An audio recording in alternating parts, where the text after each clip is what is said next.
After a disastrous voyage to the Amazon, prolific hunter Sanger Rainsford becomes stranded on the infamous Ship Trap Island.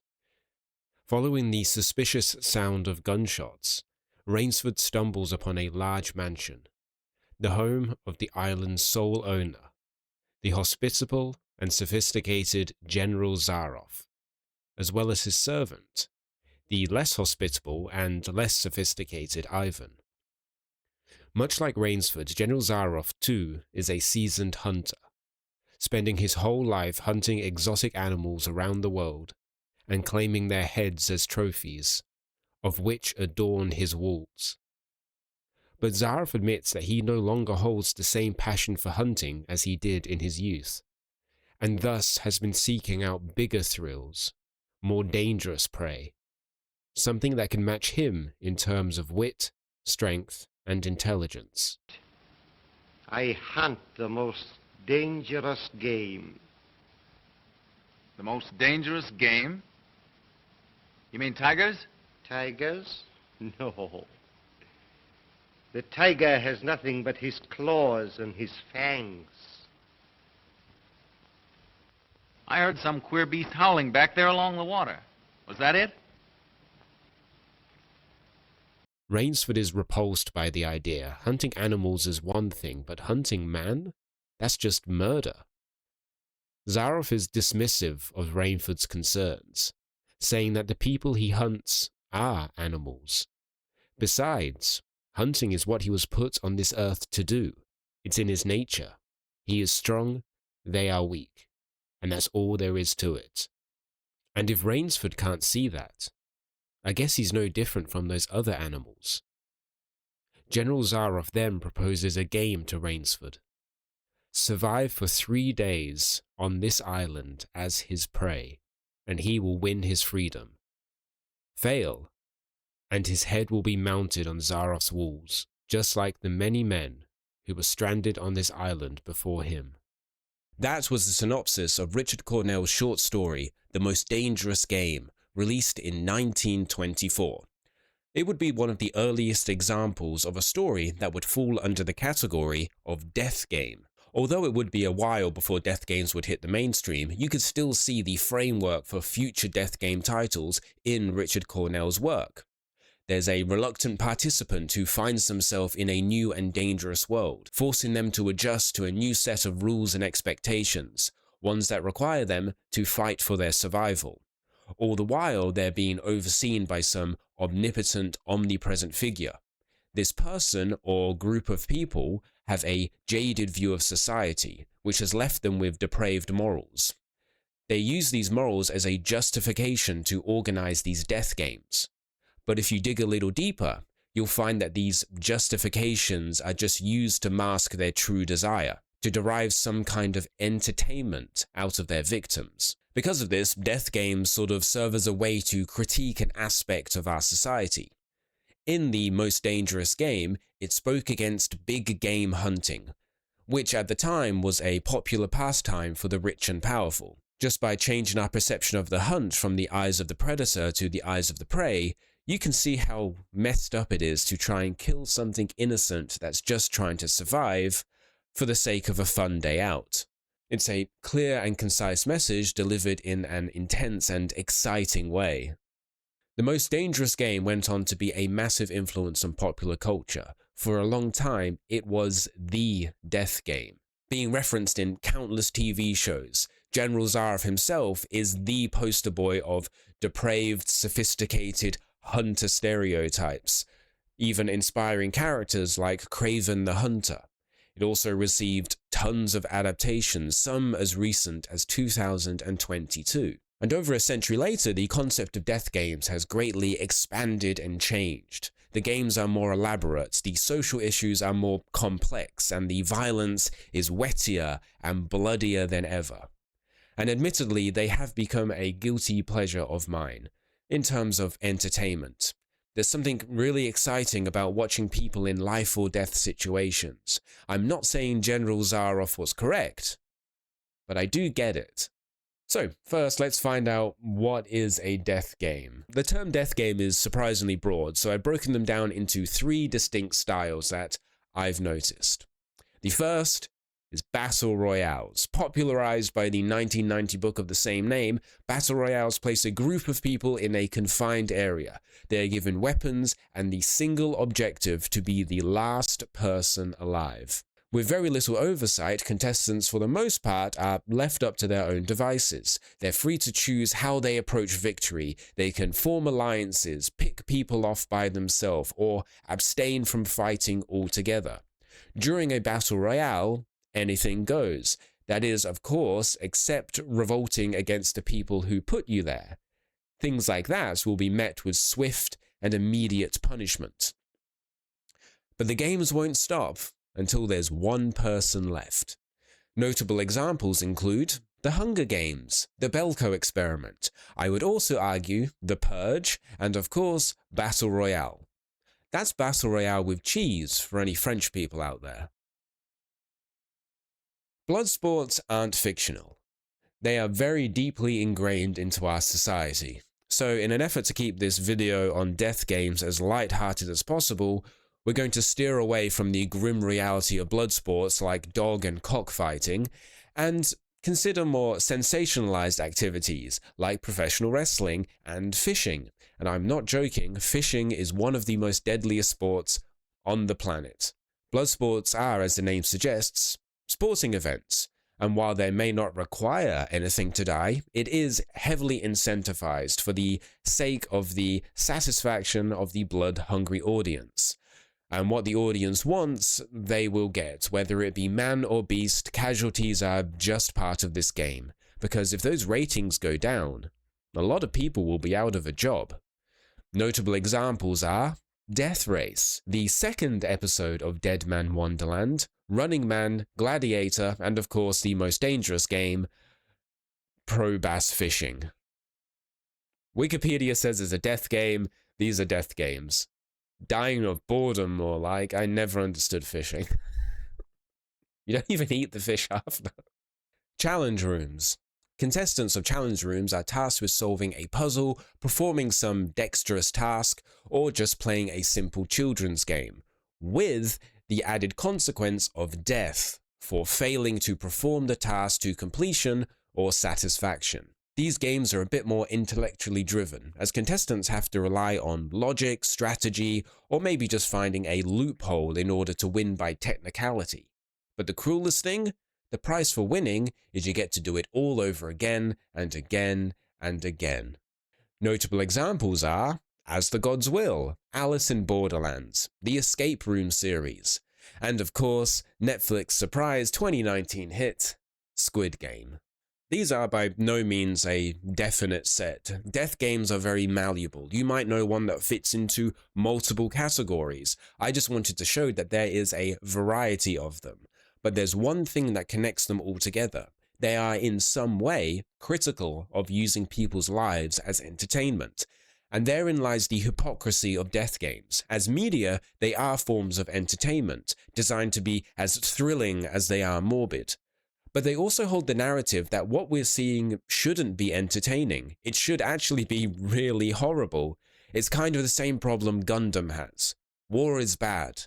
Now watch as we make war look like the fucking coolest thing ever. But I don't think that is necessarily a problem. By acknowledging that hypocrisy and finding a balance, you can use death games to tell some rather nuanced stories, ones that touch on wider issues and individual struggles, while also delivering entertaining and tense scenarios, and using the death part of death game to mean something.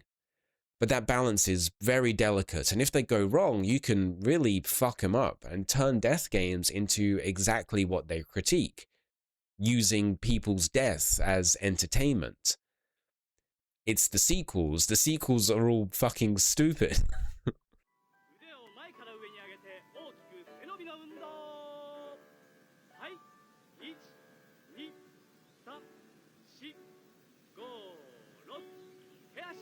For Shuya Nanahara, middle school graduation is fast approaching, and unbeknownst to him, his class has been selected for a very special field trip.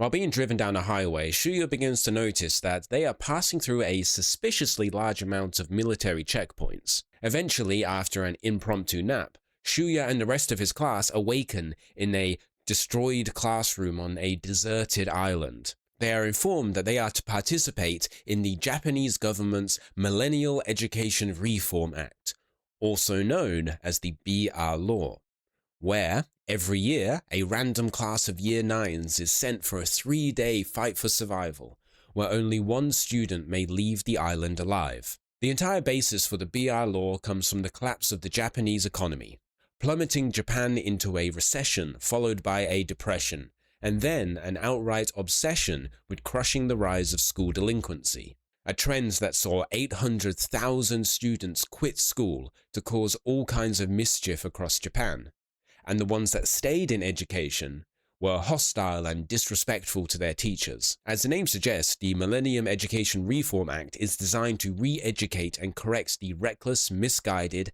and most importantly, untrustworthy youth. The BR game harkens back to a time where the Japanese education system and the military were pretty close. The education system was more leaning towards national unity rather than individual liberty. The movie reflects this with its heavy presence of soldiers, harsh discipline, daily announcements over loudspeakers, synchronized morning exercises in the courtyard. Ask any older Japanese person, and trust me, I have.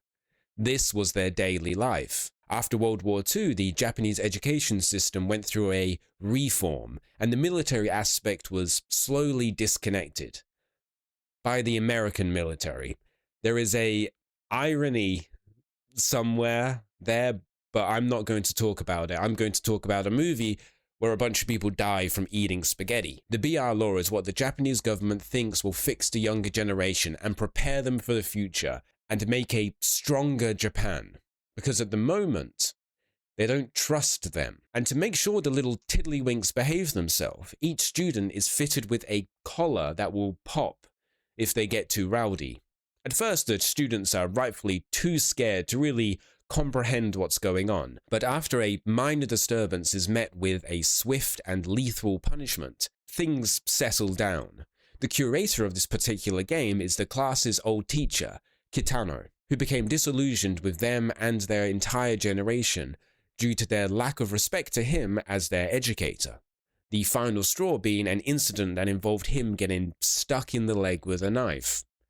Kitano is played by Takeshi Kitano, more famously known as Beat Takeshi. His inclusion in Battle Royale is a callback to his time as the host of the real-life death game-esque game show Takeshi's Castle. His inclusion in the movie adds an air of surrealism to Battle Royale.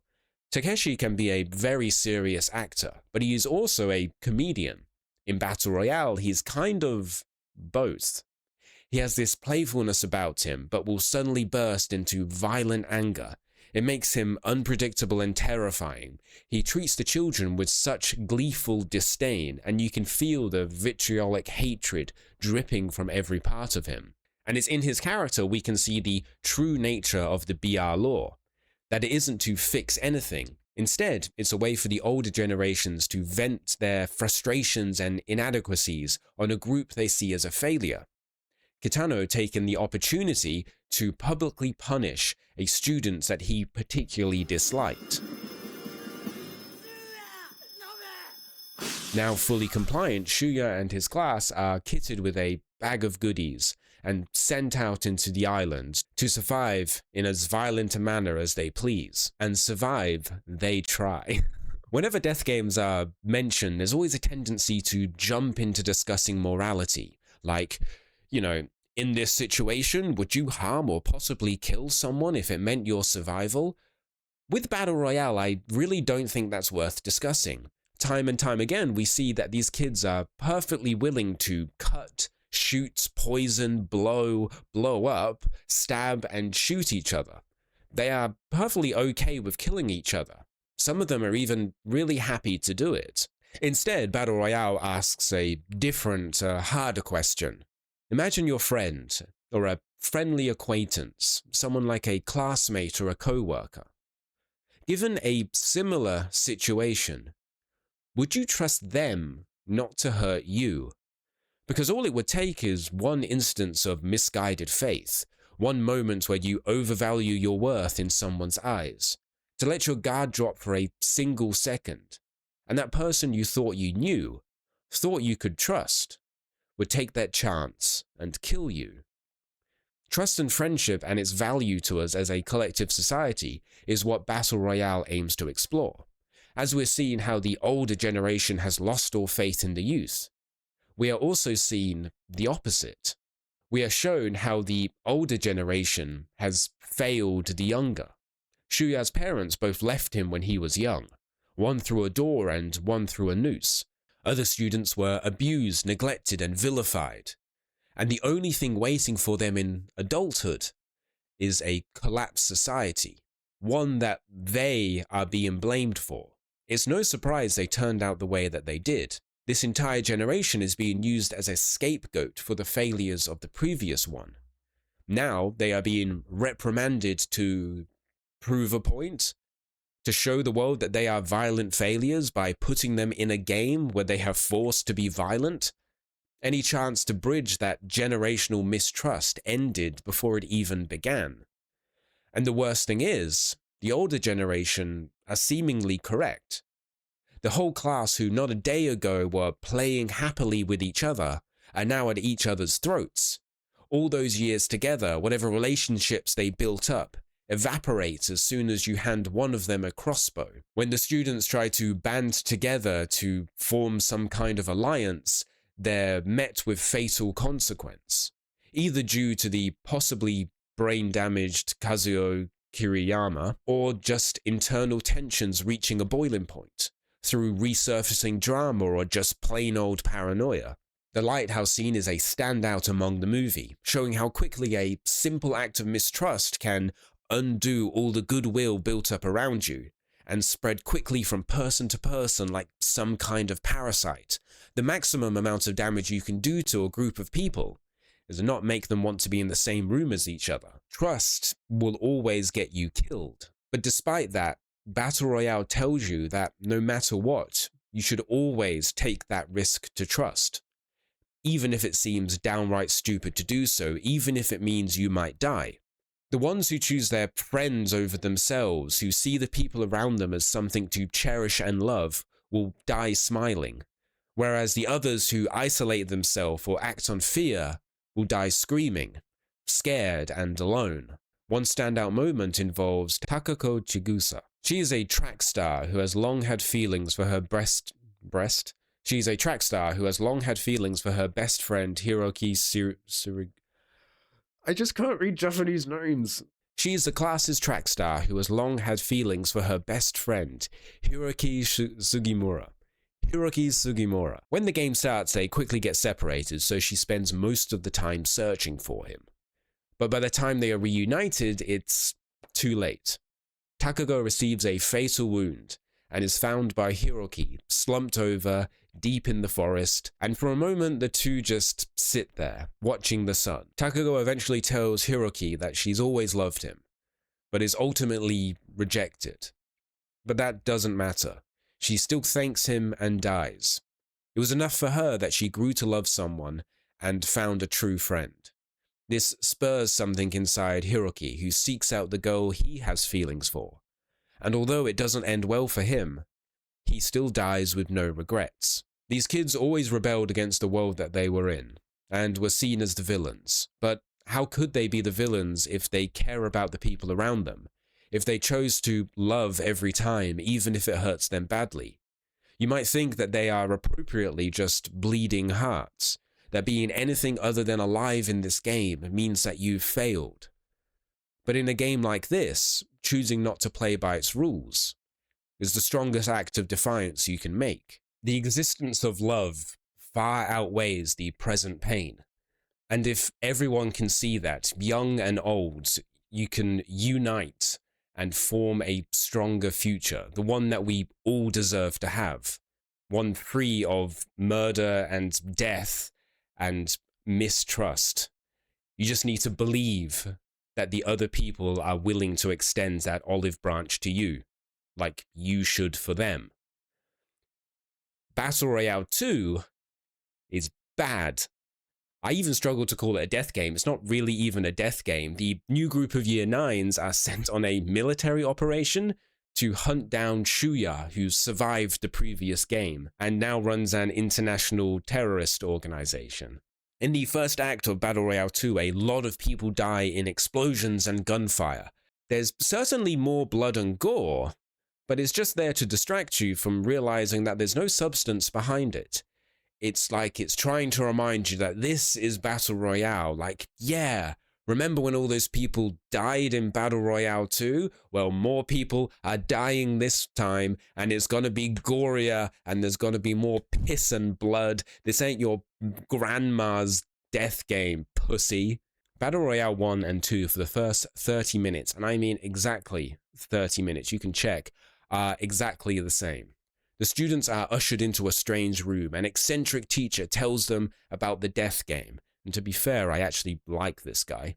The main character's best friend dies, and someone else dies because they broke an unspoken rule. All the while, there are these flashbacks to a sports game they played once. Battle Royale 2 actually does a lot of the same things as Battle Royale 1, but it comes across as just an imitation. Like, it knew that this is what the first movie did, so it must have been what made it good. But it doesn't know why or what these moments served in a larger story. Battle Royale 1 had his best friend die, so we'll do the same. A student is killed randomly at the start to make a point, so we'll do the same. But it feels off.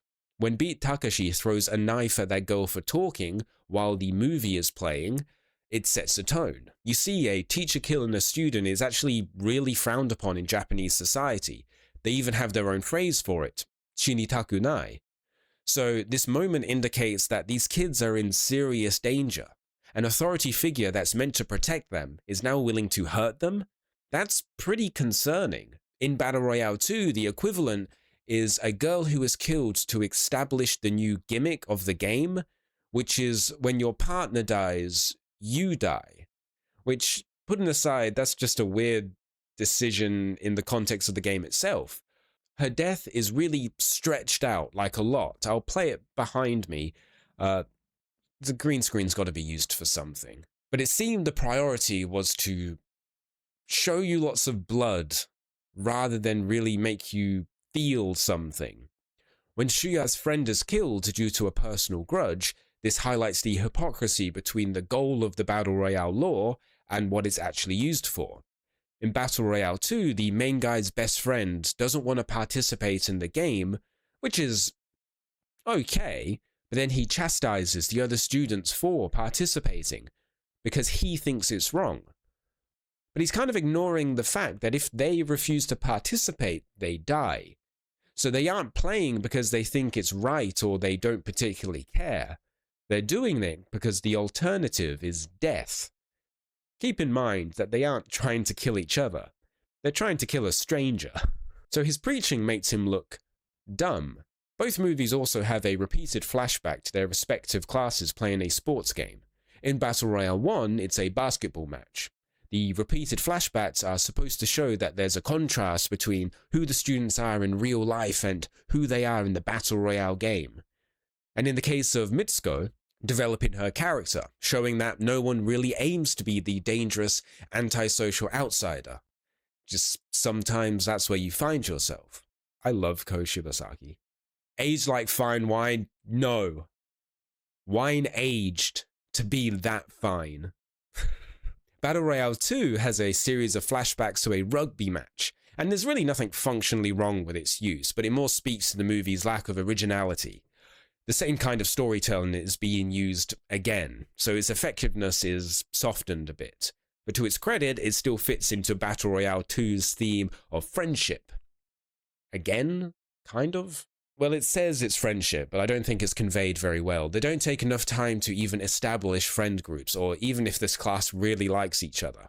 But in the movie's defense, the idea is that they aren't friends now, but they will learn to be friends. But you just don't feel that connection to them. Characters just kind of die, and then they're like, ah shit, that was my friend, how sad. And this happens a lot. The camera is always shaking, characters are always screaming, there's explosions and gunfire. And yeah, lots of nameless people died in Battle Royale 1, but I never felt a death was unnecessary. It always developed someone or contributed to its themes of trust and friendship.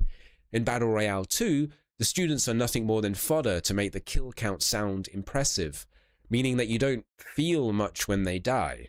Other than, wow, that girl sure did tell everyone she pissed herself before she died, and now I feel kind of gross. At the start of Battle Royale 1, there's this really haunting moment. Shuya stumbles out into the island, and then runs into his classmate, who has just been shot in the neck with an arrow, and she wanders around in a confused daze asking for someone to help. Since Battle Royale 1 did a better job of establishing the relationship of the class, we understand the grim reality. She's just been killed by someone she knows. On top of this, for Shuya, this marks a point where he realizes that the people he grew up with and thought he could trust are willing and ready to kill him. This is a boat exploding and a list of names. Battle Royale 1 suffers in its sequel because the story was never really intended to continue. Battle Royale is based on a book of the same name. In its conclusion, the survivors escape with the intent to head to the democratic America. There's a topical joke for you. The movie ends a little more openly. Shuya and his girlfriend just go on the run. Whether or not they successfully evade capture is, I guess, up to your interpretation. But an ending like that doesn't really give you any room to continue, because the story's over. Battle Royale had thematically finished. The author wanted to tell a story of friendship and trust, and had done that. That was successfully conveyed into a movie, so what more is there to say? What's left to get out of this world? Well, the answer is the Battle Royale game. But the Battle Royale game wasn't what made Battle Royale a good movie. It was its message that made it a classic. Yeah, the deaths were memorable, but they served a purpose in a larger, complete narrative. Battle Royale 2 was a letdown because there was nowhere for it to go. So they prioritized action and death and spectacle over trying to deliver a compelling story.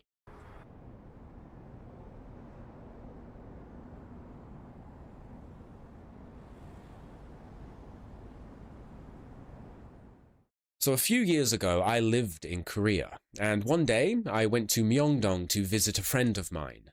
We went shopping, and a few years later, we went to said friend's apartment because they wanted to show me the first episode of Squid Game. And I remember thinking to myself, this is a hell of a lot like As the Gods Will, right down to the first game being a red light, green light. Then I thought it was a bit like Kaiji Ultimate Survivor. But the jackets were nice, and I thought it was pretty cool that I only lived a few stations away from where the slapping game happened. That's Yanji Citizens Forest Station, by the way. There's like nothing in the area but like a park with a squirrel, one squirrel in it. If you don't know what Squid Game is about, you're someone that popular culture has no influence over, and I honestly fear you. But let's go over it anyway, like you would in a trial. That's what I like to think of these as. You're the jury, and I'm the defense attorney. It makes this whole thing seem a bit cooler, instead of just some fucking lame shit. Drowning in debt and becoming estranged from his daughter, Song Ji-hoon's life is rapidly reaching its last legs. Until one day he is approached by a very unusual man, and is offered a chance to turn his life completely around. All he needs to do is call one number. Seeing this as his last opportunity to keep his daughter in his life, he calls it. He is told to wait at a secret location for pickup, and when he enters his ride, he's promptly put to sleep. He awakens alongside 455 other people, where he is told he is now in the running to win 45.6 billion won. All he needs to do is play a series of children's games, where if he loses, he dies. I think what makes the deaths in Squid Game especially cruel is that, unlike other death games, they are functionally executions. The contestants aren't fitted with some explosive collar or some other death device. With a few exceptions, contestants are simply shot through the head by one of the game's many faceless arbiters. It makes the deaths in Squid Game seem more personal and real. You can emotionally distance yourself from something like Alice in Borderland's sky lasers, but to watch someone get shot in the forehead while they beg for their life, that shit's real. This notion becomes even worse when the pink soldiers, who are more of a red color, are unmasked to be just normal people who seem to somewhat enjoy being given the freedom to shoot people. The Pink Soldier's video game motif plays into Squid Game's nostalgia fever dream world. Bright twisting staircases which wind in each and every direction, monolithic structures that pierce through the deep dark caverns, of which seem to descend endlessly, its wide open spaces and confusing architecture designed to invoke the feeling that the contestants are little children, which fits nicely as they are playing bastardized children's games. Much like the Battle Royale lore, there is a hypocrisy with the purpose of the Squid Games. The game's founder, Ol-Il-Nam, became disillusioned with living as being extremely wealthy has left him without purpose. Together with some like-minded businessmen, he created the Squid Games to add some excitement into his life, and also, in a way, offer a service to its contestants. To him, they too are cursed, to live without purpose. Contestants are people whom society has forgotten, the homeless, the poor, the ones struggling with debt. Playing the game gives them an opportunity to forget about the cruelty of the outside world, while also giving them a chance to leave it completely behind. The games are said to be a place where everyone is completely equal, from the contestants to the guards. Both groups are kept under extreme surveillance and forced to adhere to a strict rule set, which absolutely do not bend to anyone. But it's also worth remembering that these rules and their punishments are disproportionately skewed towards the contestants, a group exclusively made up of socially disadvantaged people. So when Ol-Il-Nam eventually enters the game himself, his position as founder gives him an unfair advantage. For all his talk of how equal the games are, he can't lose. Because his motivations are just entertainment. To him, the struggles of the lower class are just a novelty he wants to dip his toe in before he kicks it. Furthermore, Ol-Il-Nam's view on this group is marred with resentment. His view on humanity as a whole is very pessimistic. He doesn't believe anyone is inherently good, and everyone is just as evil as selfish as he is. So he's perfectly happy to play with people's lives. In contrast to this, leading man Song Ji-hun believes in human kindness above all else, that people aren't prepositioned to some selfish desire, as Ol-Il-Nam believes. His own survival is proof of that. Within the game, Song Ji-hun manages to scrape by at the last second every time, either through someone helping him, telling him some important information, or through their own self-sacrifice. Through this, he sees the value of everyone's life and how a system ruled by a few elites doesn't have him or others like him in their best interest. How the world the elites have created devalues the struggling. That he and the other contestants are more than something to be bet on. Song Ji-hun's beliefs are simple and very benefiting of a game modeled after the nostalgia of simpler times. And why can't he be correct? What's so bad about seeing everyone as a human who has hope and love in them? Why is being cynical considered realistic, but being optimistic a delusional child's dream? I remember when I mentioned offhand to someone that I was watching Squid Game, and they pulled a weird face and said it was nothing more than psychological torture. And I thought that was such a dismissive way of describing it. It's not about watching people die.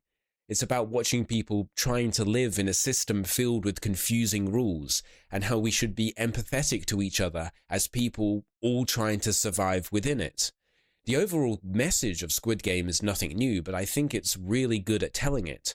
I was surprised how socially aware it was, willing to bring in demographics that are often overlooked in South Korea's conservative social society, and use them to effectively tell compelling and emotional stories, giving a voice to a lot of people who probably really want one. To call it psychological torture is just to ignore the message of how the world is a big and scary game and we should all be playing together and not with each other. You'd have to watch it with your eyes closed to not see that. And why would you want to? You wouldn't be able to bask in Jun Ho Yun's glory. My type of girl is someone who looks like they hate their job. I'll have to tell you the KFC Korean story one day. That's a story for another time, though. Squid Game Season 3 reaches its conclusion, and it's not good. To say reaching the conclusion is inaccurate, it's more like a stopping point. It's not Squid Game Season 3, it's Squid Game Season 2 Part 2, by the way. The reaction for the ending was not received super well. Its final episode sitting at its lowest score on IMDb with 6.7. At the end of Squid Game, Song Ji-hoon once again finds himself as the finalist, and although he was aiming to stop the Squid Games, he failed. All the other contestants have died, and he is paired up with his final opponent, the baby. The baby. Not wanting to harm the baby, he opts to sacrifice himself. Watched on by the VIPs, he stands triumphantly in front of his oppressors and says, "People aren't horses," before falling to his death. As a conclusion to Song Ji-hoon's story, I don't think it was bad. The reason I felt unsatisfied with the ending is because it was just screaming, "Don't worry, we have more Squid Game to come."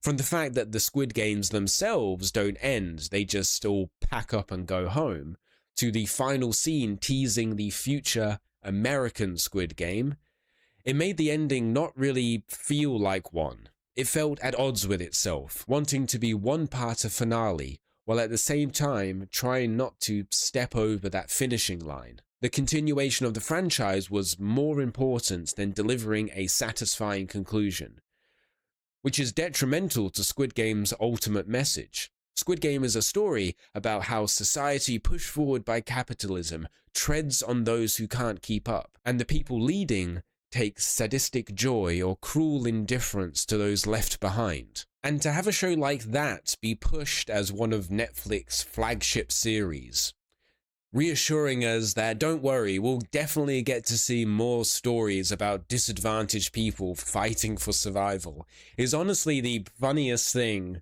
I could possibly imagine coming out of this. Unless you don't really care about that message and you just want to see what death game everyone gets to play next, I have good news for you. Netflix made a real-life fictional killing game without all that pesky social commentary. And they weren't even the first ones to do it. And I cannot stress this enough.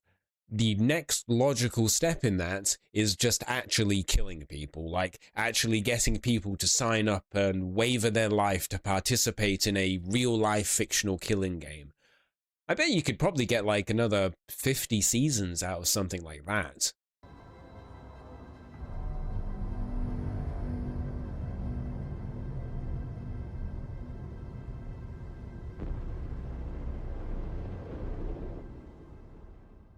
I like death games, not because people die, that's just a bonus, but because they tell stories of resilience. The games people find themselves in are cruel and unforgiving. They psychologically break the contestants down and whittle away their worth until there's nothing left of them, making them feel that the encroaching darkness is just going to get blacker and blacker, and eventually despair will encompass them, and there'll be nothing left.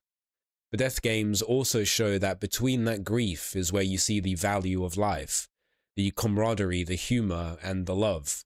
So just be sure to promise yourself you'll cherish it when it is there.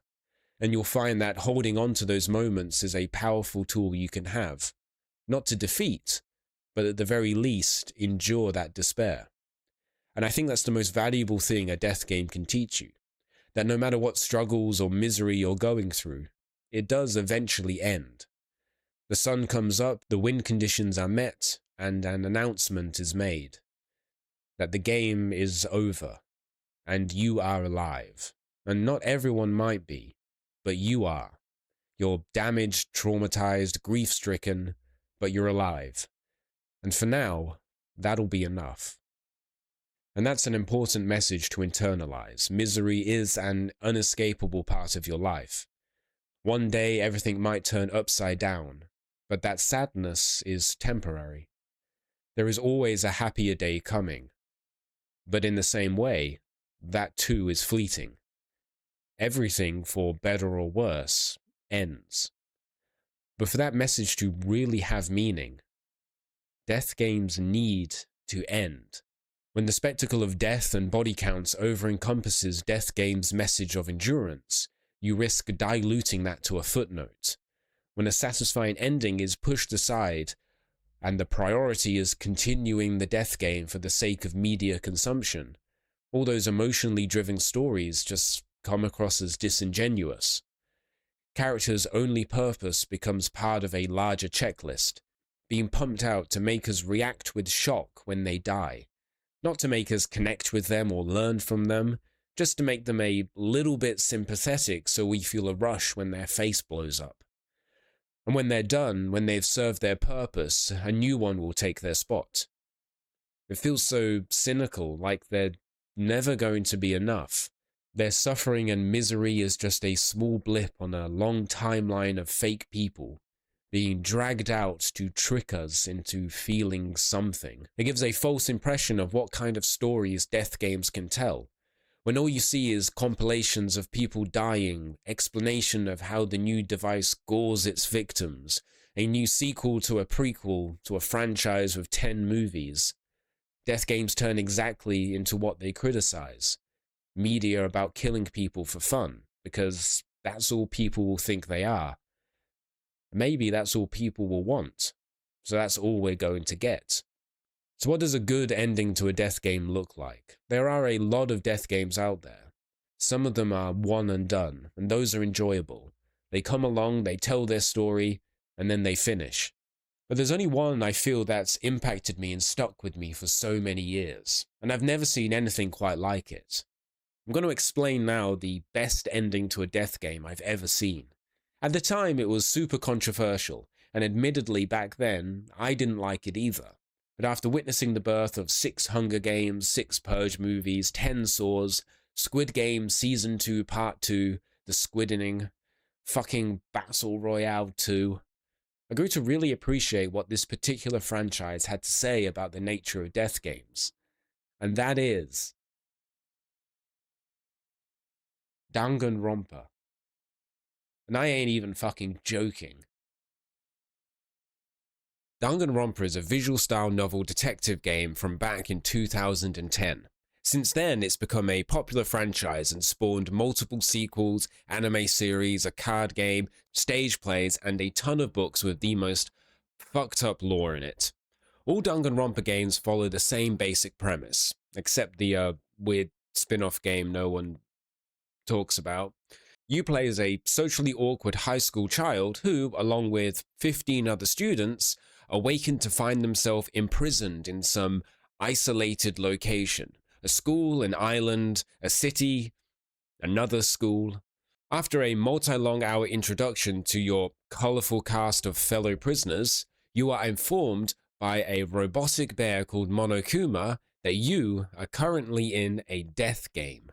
The rules for the game are such. You are to remain imprisoned in your prison, and in order to win your freedom, you must murder a fellow classmate and get away with it.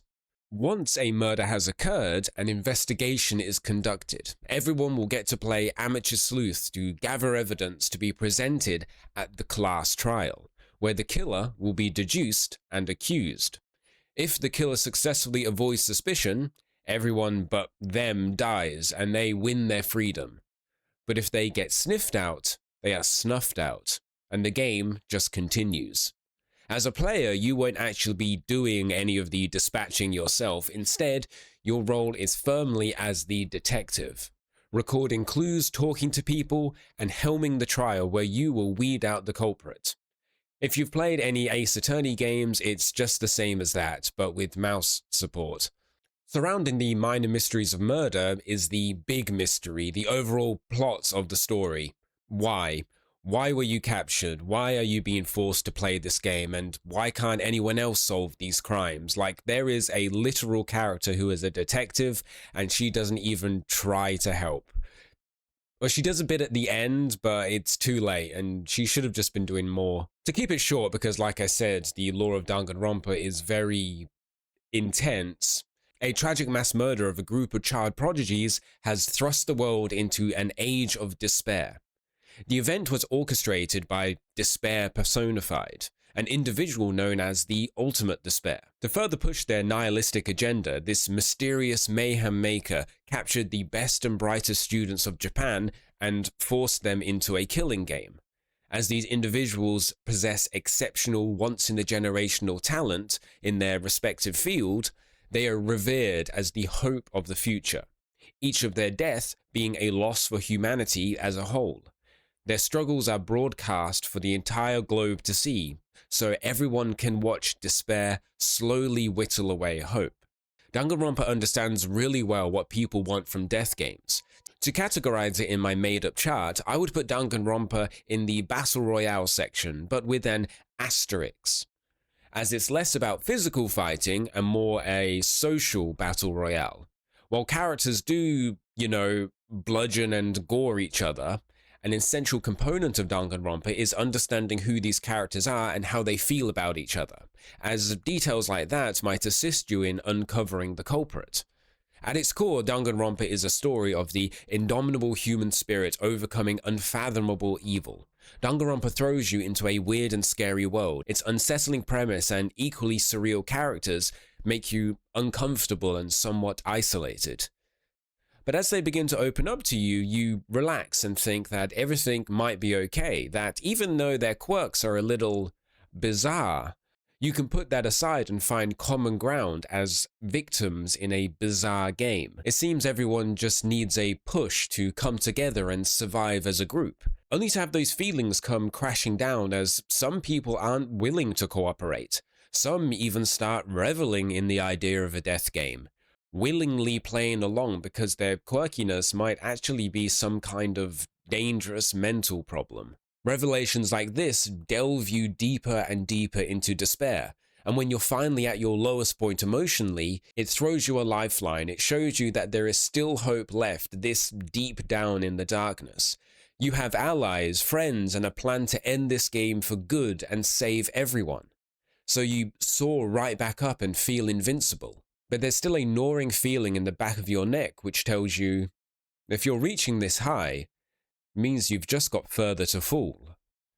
Danganronpa was the perfect game for me. I love detective fiction and I love death games. The series was made specifically for me. When I first played it, I didn't have a PSP, so I got it on the PC with an emulator, along with that fan-translated version, the one that called the Students of Hope Peak the super duper high school talents instead of the ultimates. I think super duper high school is a better name, by the way. I remember I would always stretch out the game for as long as I could. I'd played until I just reached the class trial, and then I'd stop. I'd think about it for a day, and then come back and see if I managed to solve the murder myself. And I want to say I was pretty good at it. I'm pretty good at solving murders. And for as cliche as the story was, I didn't really care. That cycle of hope and despair is admittedly extremely addicting, and interacting with it in the form of a video game pulls you further in. You're feeling what these characters feel on a deeper level. You feel your own friendships developing, your own tensions building. It keeps you trapped in the game just like they are. And all of that reaches its climax when the screen goes black, only to reveal someone that you've grown fond of face down in their own neon pink blood. There's really no other game that gives you the same feeling. So how does Danganronpa manage to avoid that pitfall of death games? I'm going to spoil Danganronpa 2, all of them. Danganronpa 2, I'm going to spoil every Danganronpa game right now. So to see how Danganronpa sticks its landing, we're going to have a look at what the message Danganronpa is trying to say game by game. Briefly though. The ultimate despair's motivation is just to bring misery to this world, but who is this person? Well, it's someone who needs no introduction. It's the mistress of mayhem, the heiress of havoc, the gal of grim. It's fellow Hope's Peak classmate Junko Enoshima. Who would you rather have, a Deadpool son or a Junko Enoshima daughter? Call this number on the screen and lock in your answer. Calls cost $5.95 a minute. Don't call this number. I have no idea where it will go. Junko Enoshima is a notorious character in all of the anime sphere, but she is necessary to understand for the sake of understanding Danganronpa. Let's talk about Junko Enoshima. Along with being a famous model and a general nuisance, Junko was also an exceptionally talented analyzer, meaning that she developed a kind of clairvoyance, being able to pretty much see the future. Few things ever managed to surprise her or make her feel anything at all, except the notion of despair, a concept that managed to evade her foresight, a state of mind that she wanted the world to revel in forever and ever. Thus, she started the killing games. In the first Danganronpa, you play as Makoto Naegi, who is the antithesis of Junko. His unwavering belief that no matter how dark things may be, they will always get better makes him the best hope humanity has to combat Junko's despair. Danganronpa 1 ends with Junko Enoshima's defeat and subsequent demise. Makoto Naegi's unwavering devotion to hope overcame Junko Enoshima's passion of the violent fashion. So Danganronpa 1 has a extremely simple message. Don't give up. Things might get tough and seem hopeless, but as long as you keep fighting, you will win, eventually. It just might suck until then.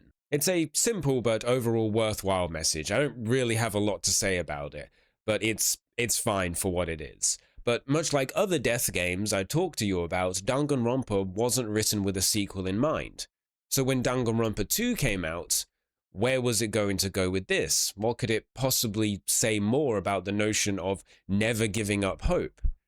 But instead of rehashing that message, Danganronpa 2 decides to deconstruct it.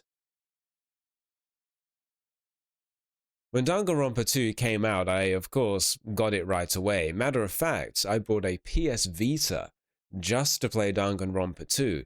Along with it, I also got a Yomawari Night Alone, which has a fantastic torch clicking noise. That's the only thing. I also remember it had 2 achievements. I got all but 2, no, all but 1. I got all but 1 trophy in that game that requires you to play it for 24 hours. But the game is only like 6 hours long, and 100% completion is maybe 10 hours, so you have literally nothing to do for the last 14 hours. The game was bullshit, but it was pretty good. I remember going into Danganronpa 2 with this deep tension in the pit of my soul, just really wanting to get to the investigating. Although I've expressed my disappointment in death game sequels, I will admit the beginning of them is always exciting, because you know what's going to happen. Watching all those pieces fall into place, slowly creeping up to the moment of the first casualty, followed by that wave of panic as the rest of the cast realize that they are well and truly fucked. It's very exciting. I don't know other words for exciting. I still remember the moments leading up to the first moment in Danganronpa 2 to this day. My heart was beating so fast, seeing everyone scoff at the notion of a killing game, suddenly having the lights cut out, hearing the panic, and finally revealing the first victim. I was so happy to have everything start all over again, so I could feel that misery and despair and fight through it, and finally experience that relief when it's all over. I'm trying not to make this sound like a sexual experience. It's a little bit sexual, though. But as a game, Danganronpa 2 doesn't escape the perils of a sequel. As you play it, you begin to notice similarities to the first one, like structural similarities. You wake up, have no memory, meet 16 people, you're in a death game. Furthermore, much like Danganronpa 1, the first murder is somewhat unintentional, the third one is a double homicide, they both have suicides made to look like murders, and you have a sidekick who is more competent at solving crimes than you, but still doesn't pull her weight.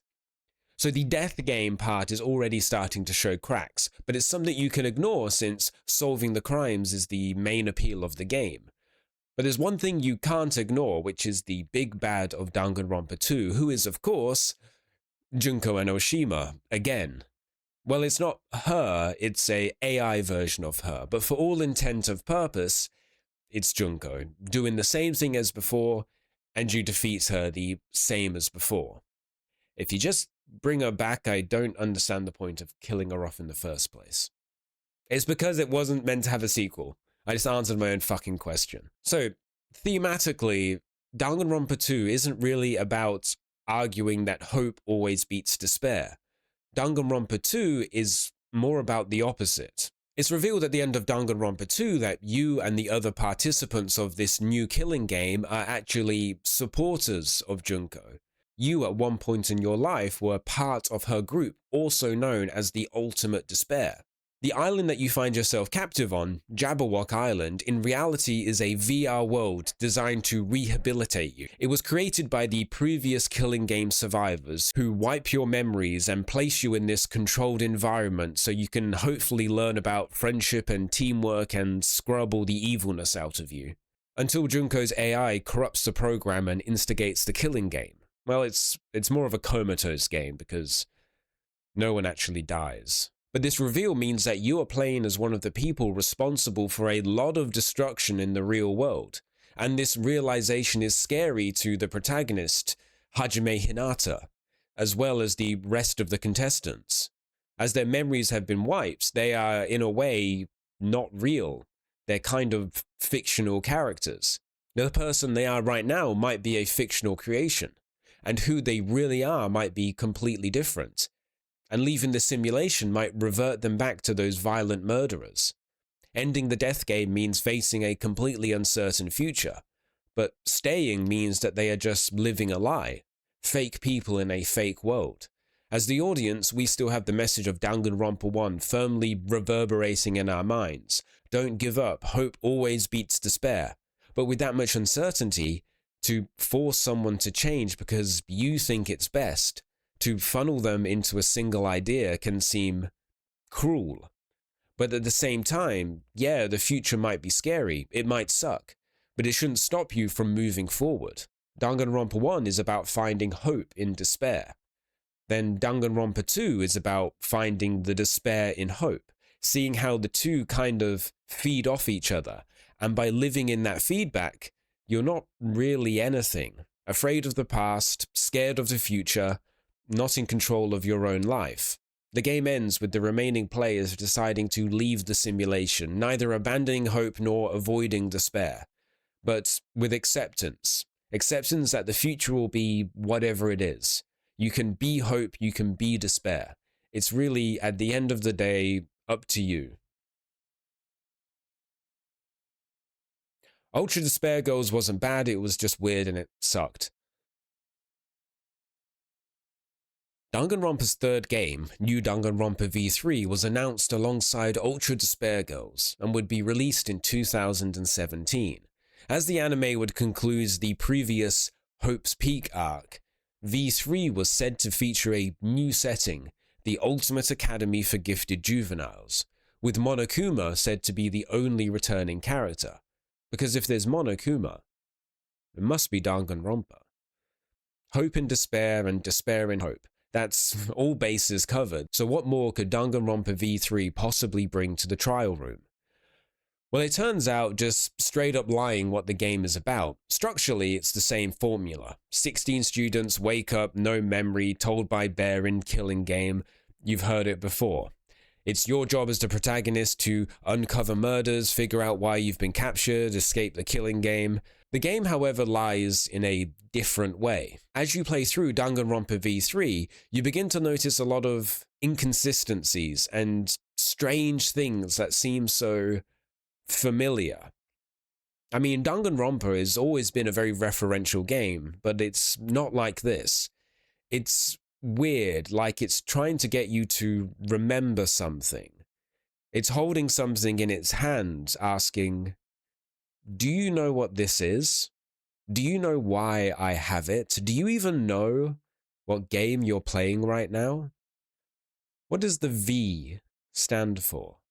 When you start the game, you're presented with a cutscene that shows all the previous Danganronpa games, which is not unexpected, but it is unusual for something that's supposedly unrelated. There's also a splash card for a group called Team Danganronpa, who I guess made the game, but that's a lie, because Danganronpa was made by Spike Chunsoft. Anyway, more importantly, all the promotional material introduced Kaede Akamatsu, the ultimate pianist, as the new protagonist, only for her to be quickly replaced by Shuichi Saihara at the end of the first chapter.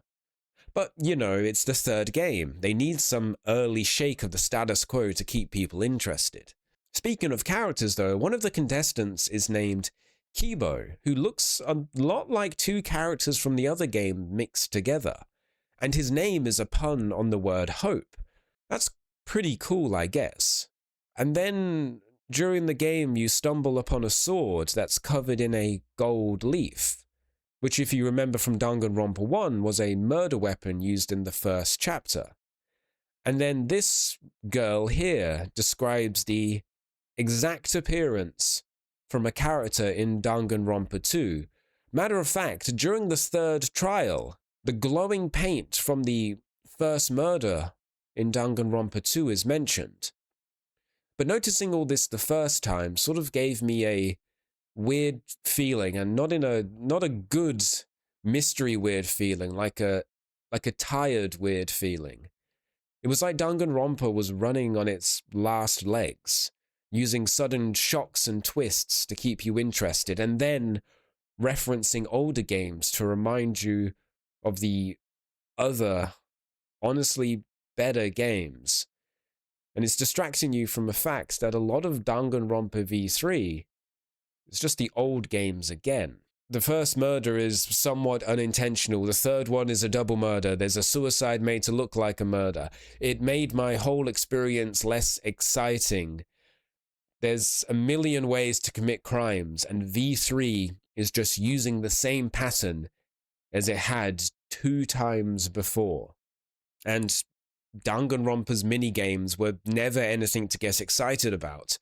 But now it's the third time we're playing these, and no matter what changes you make to them, couldn't fix the fact they weren't particularly fun to begin with. And the new gameplay element of committing perjury during trials was interesting, but very unclear about when you could use it, so I just never did. And I'll take any opportunity to lie. I love doing that. For me, V3 didn't feel like it was trying. So the only thing Danganronpa V3 had left was reminding you of the old games. And then I remember my heart dropping when later the story pivots to be a direct continuation of the events orchestrated by Junko Enoshima and her posse of peculiar pals. And once again, the mastermind behind the V3 killing games was Junko Enoshima, albeit a copy of her, but for all intent and purpose, it's her, again and again and again. It's always going to be Junko, isn't it? At this point, the plot to Danganronpa became meaningless. I stopped caring about who was on screen. I stopped caring about who they were and why they were here. Sure, I liked Koichi Oma. He was pretty fun, and I certainly felt a pang of sadness when someone I liked died, but it quickly went away. I felt apathetic, listening to them complain and argue about what's going on, like, I know they're sad and stressed, but so were the guys in the last few games. There's only so much I can take before it just becomes noise. Further dulling me was the monocubs consistently interrupting to be annoying and unfunny. I remember thinking to myself, can everyone just die already so I can play the game? I'm getting kind of bored. People dying so I could play detective was all Danganronpa V3 had left. Outside of that, it was a mediocre follow-up to a series that was just going through the motions for the sake of having another game. And then those lies that you noticed, those little weird things that have been slowly building up over the game, the characters begin to notice them too. In between investigating the murders, you also investigate your captivity. You rummage through deceased's belongings, you find secret rooms, find secret computers in secret rooms, and most importantly, these weird little flashlights that restore your forgotten memories. You learn more and more about the outside world through the use of these flashback lights. You learn about Junko, you learn about the previous killing games, about the battle between hope and despair. Since the end of Danganronpa 2, two factions have been fighting out in a bloody war, one representing hope and the other despair, followed by a sudden meteor strike which ushered in the apocalypse. And you learn you and the other 15 contestants are part of a program designed to shelter the last of humanity, shot off into space to hopefully find a new world to live on. 16 people isn't enough for that, by the way. And then you find a really odd book, one that is a synopsis of Danganronpa 1 and 2. But the contents of the book are wrong when you compare them to what the characters know. It's only kind of accurate. Things like the fate of Junko, what really happened in the first Danganronpa, how those super special ultimate students are selected for Hope's Peak Academy. There's lots of things which just don't really add up. So either the book is wrong, or something else is going on. The final class trial of Danganronpa V3 is one about retribution. During your investigations, you find evidence that the first trial was wrong. The protagonist, Kaede Akamatsu's involvement in the first murder might have been exaggerated. Through your masterful deductions and mini-game playing, you conclude that the real culprit of the first murder and subsequent mastermind of the killing game is the ultimate cosplayer, Tsumugi Shirogane. She murdered the first victim, Rantaro, and framed Kaede out of fear that no one would actually start the killing game themselves. As the ultimate cosplayer, Tsumugi Shirogane can imitate any fictional character to 100% accuracy, but only fictional characters. Copying real-life people goes against her morals and immune system, which is a detail that's really bizarre when moments later, Tsumugi reveals that she is a staunch supporter of Junko Enoshima, to the point where she's using her skills as the ultimate cosplayer to perfectly imitate Junko and carry on her will. She orchestrated this killing game as a final finger to the world. As the last 16 surviving members of humanity, everyone's death would bring about the final and ultimate despair. But there are a lot of things that still aren't making sense. As you begin to press Junko Shirogane about all these inconsistencies in the story, she brushes them away, saying that those fancy flashback lights simply imprinted fake memories into everyone. The world hasn't really ended. You aren't the last of humanity. You're just 16 people playing a killing game, just like the ones before. But that doesn't explain everything. It doesn't explain why this book is different from your implanted memories. It doesn't explain why Junko Shirogane is lying about other contestants to our face. And it doesn't explain why the first victim, Rantaro, said that he was in a previous killing game. There have only been 2 killing games before, and Rantaro wasn't in either of them. And if Tsumugi can't and won't cosplay as real people, how is she Junko? What is she doing right now? And why is the game called Danganronpa V3? Well, the answer is, it's all fake. None of this is real. You're not the final hope of the world. You are not captured and forced to play a killing game. You're just playing a game. You're playing Danganronpa.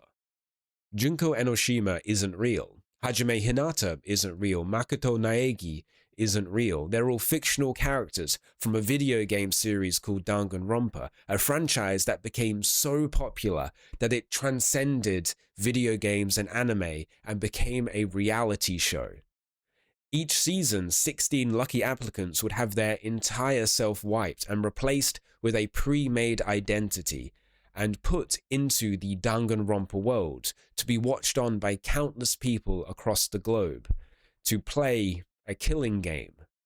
This season being the 53rd season of Danganronpa, which means that there's also no Shuichi Saihara.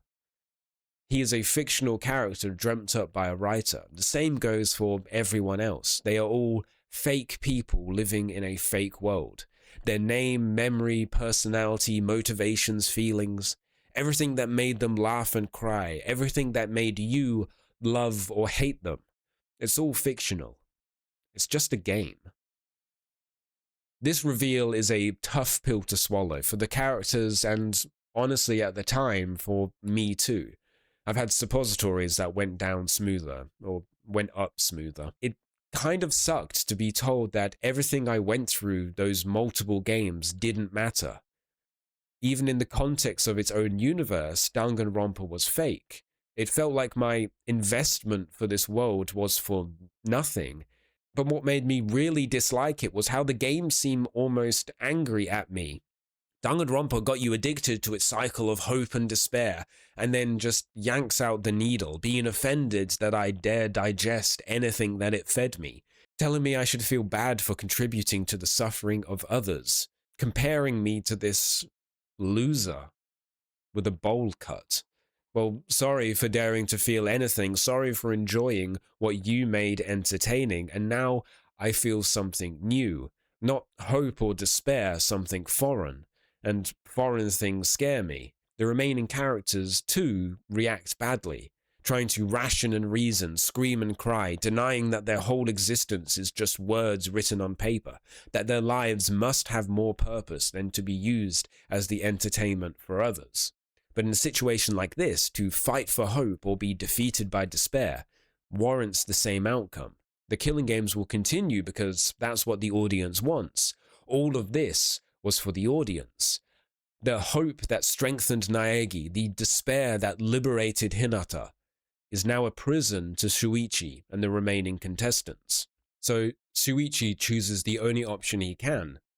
He does nothing. He decides to reject hope, reject despair, and reject Danganronpa, refusing to participate in the game any longer. He takes his argument directly to the audience and to us. He says that Danganronpa can't continue. A living thing shouldn't be used for entertainment, no matter if it's real or fake.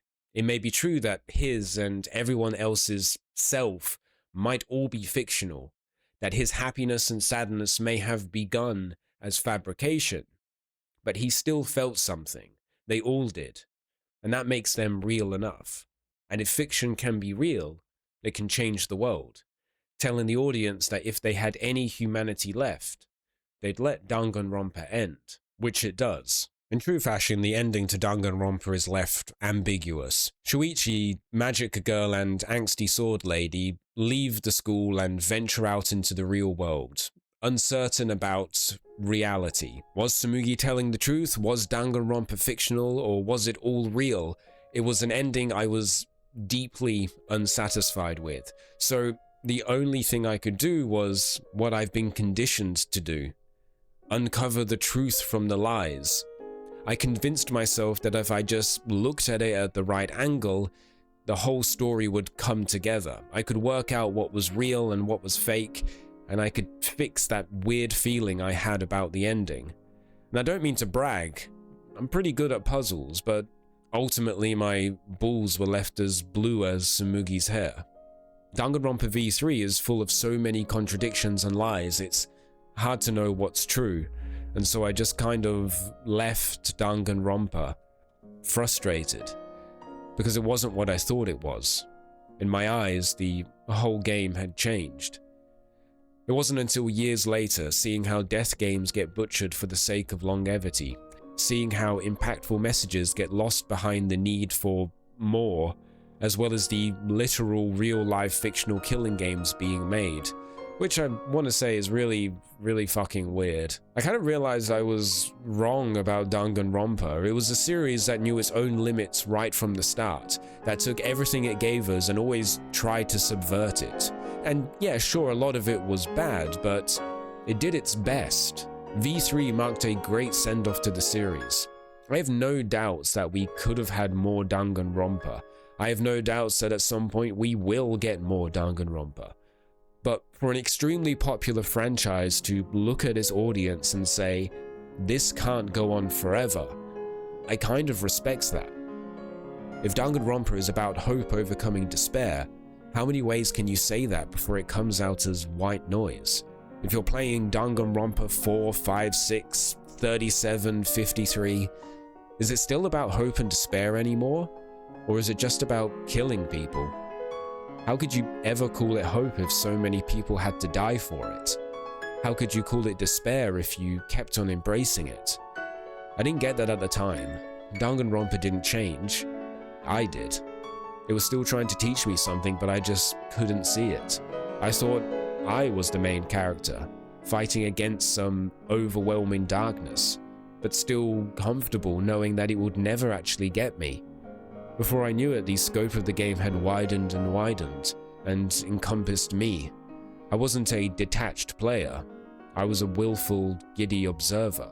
What I thought I was feeling was their despair, when it was actually the dread that each death meant the game would be over soon. Then my toys told me that they didn't want to be played with anymore, so I lashed out at the game that I forced them to play. The most important thing to me was the murder, guessing who would be the first one to go and uncovering who done it. The most important thing to them was not getting killed. How many more bodies is going to be enough before I can say I'm satisfied? Or will they just keep on piling up until I get bored? And if that's the case, what did any of those deaths mean? I was no better than Junko or Tsumugi. No better than this loser with a bowl cut. The feeling you get when you learn it's all fake is complicated. For many people, and myself, its presence begged to be unraveled, rationalizing that the game must have an answer. I don't think that was its purpose, because you can't solve it. It has no answer. It's not our job to tell Shuichi if he's real or not. Not our job to discuss and theorize if what they went through was real or fictional. It's our job to let them go and let Danganronpa go. I played Danganronpa at a very weird time in my life, and what I experienced from that game and the way it changed me won't be sullied. But to really acknowledge that any of that impacted me, to give meaning to Kokichi's, Kaede, Kaito's, Chiaki's death, we need to move on. That weird feeling needs to be accepted for what it is. Just a feeling. One that should be left behind. Some things aren't ours to play with. I hope that we never see Danganronpa again. That being said, I will absolutely play Magical Girl Witch Trial when it gets localized.